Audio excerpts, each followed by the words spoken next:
عينكي الرويليو عدو هايقون نغنيني ماروني hadda waxaan ku sugan horta goobta daalo waxaan soconaa qayb kamid ah oo ay ku aasan tahay hooyadeeni weyneed Raweelo waxaan doonaynaa inaan si xusna anaga ragna ay si shiidaan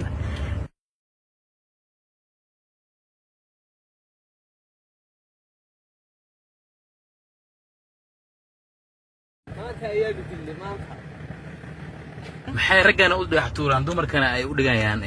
waxa maslaxadka wanaga si Raweelo waxay ahayd hooyo Soomaaliyeed dumarka tastay dadnimadooda xoogooda waxyaabaha qaban karaan xiniyahooda laakiin ragga waa ku xilin intaas baa ku xilin halkaan u jeedaan waa qabrigii Raweelo inta badan ali kulli yaraanteeda maqli jiray laakiin dadka taariikhda lagu hayo Raweelo waxay ahayd qof inta badan ragga dhibaatooyin badan u geysatay oo waxa maqlay xitaa in xaniya ay ka sii jirtay oo xaniya ay ka sii jirtay ragga ever ay ka dhigtay dumarkana ragga ay ku diri jirtay wali waxa la ii sheegay dumarka inay ku waanin jirtay ama ay u sheegi jirtay ku wacdi gelin jirtay in ay tiraahdo markaasi dumar waxa tiraahdaan waxa doonaysaana diida waxa diidaysaana yeela ilaa hadda darankaasna dumarka qaar way ku dhaqmaan oo sababta keentay in dhayax markaasi waliba dhayax labaad ku tuurayo dhayax labaad ii keenay dhayax labaad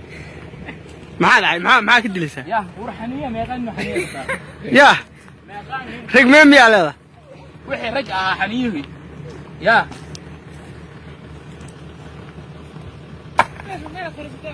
muno halkan ubax baa dhigtay adigu halka Suudaan dhagax kaga tuuray inta badan xataa barna waa dhagax dhigtay ubax dhigtay halkan maxay tahay sababtu waxa u dhigtay Raweelo waxay ahayd hooyo Soomaaliyeed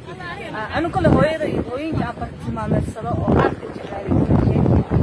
waxaan dhagax saaran mu jeedaa ragga nacab u qabaan oo saaran waxa ubax saaran waxa dhagax saaran ragga nacabka u qabaan oo saaran waxa qor saaran ubax dugoobana dumar baa saaray marka iyada nacaybka ragga la qabtaa way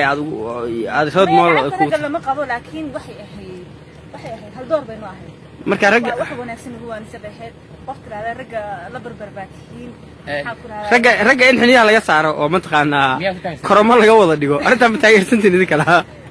ragga hadda anaga xiniyi naga saaran anaga waaga xiniyi noo sameeyay xiniyi naga saar horta qofta inay qof dumarka mataqaana ragga ay mataqaana dhawaatay waxa ku cadeynay wax dhagax saaran hadii qof wanaagsan tahay waxaan wax ma saarnaan lahayn hadii waxaan waa dhagax kaarkooyin markii jecelihiin waxa u bax saaran oo duugubada ku muujinaysa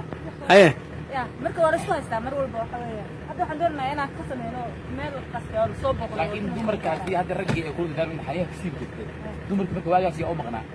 dumarka waagaas waxa u maqnaa raglaan bay raglaan bay haysan ya raglaan ma hayn iyadana odaygeeda xiniyaha kama saaran bal noo sheekay odaygeeda xiriirka odaygu ugu dambeeyay odayaasha ka haray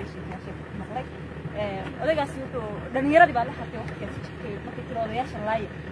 bay raadeen iyada isaga raadeen si talooyinka iyo su'aalaha odayaasha ku xaddoonto uga jawaaba meel ku qasbeen markii dambe Raweelo markii qof ciidan qof qurux badan bay ahayd qof gaaban bay qof dheer bay qof niyo waxa maqlay inay dheerad qabkeeda in ku dhigay